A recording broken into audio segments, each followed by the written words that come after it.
Hello বন্ধুরা, আসসালামু আলাইকুম। Welcome to my channel.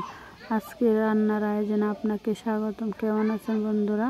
আশা করি ভালো আছেন। আল্লাহর রহমতে আমিও ভালো আছি।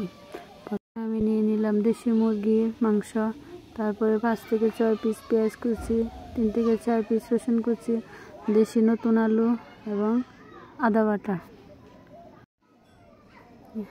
আরও নিয়ে নিলাম রাঁধুনি গরুর মাংসের মশলা। এখন আমি চুলাতে পাতিল বসিয়ে দেব। পাতিল গরম হতে পরিমাণ মতো সয়াবিন তেল দিয়ে দেব। তেলটা গরম হলে আমি রসুনগুলো দিয়ে দিব। আস্তা দিব, বেটে দিব না। আস্তা দিলে তরকারিগুলো সুন্দর হয়। পেঁয়াজ কুচিগুলো দিয়ে দিলাম। এখন আমি এটাকে আস্তে আস্তে নেড়ে চেড়ে বাদামি কালার করে নিব। আমার বাদামি কালার হয়ে গেছে। এখন আমি শুধু মশলা কষানোর জন্য অল্প পরিমাণ পানি দেব। পানিটা গরম হলে স্বাদ মতো লবণ দিয়ে দেব।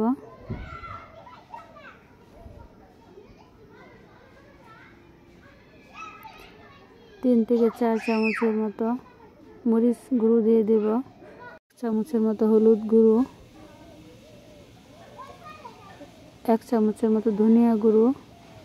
এবার এটাকে নেড়ে চেড়ে দেব। তারপরে 3 চামচের মতো রাঁধুনি গরুর মাংসের মশলা। আমি গরুর মাংসের মশলা দিয়ে রান্না করি।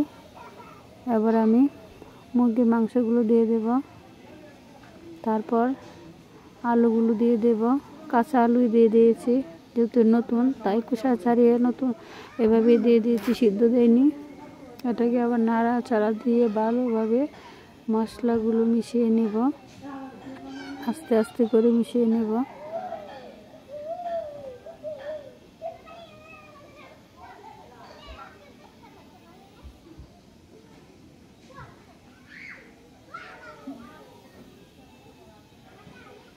এবার আমি এগুলো কষানোর জন্য পরিমাণ মতো পানি দিয়ে দিব। অল্প পরিমাণ পানি দিব, যাতে আস্তে আস্তে করে মশলাগুলো কষানো হয়, সেজন্য অল্প পরিমাণ পানি দিয়েছি।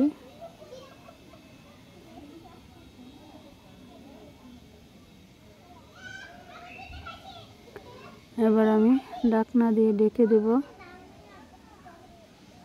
এভাবে 7 থেকে 8 মিনিট কষানোর পর আমি আদা বাটাটা দিয়ে দেব। আদা বাটাটা দিয়ে আবারও নেড়ে চেড়ে দেব।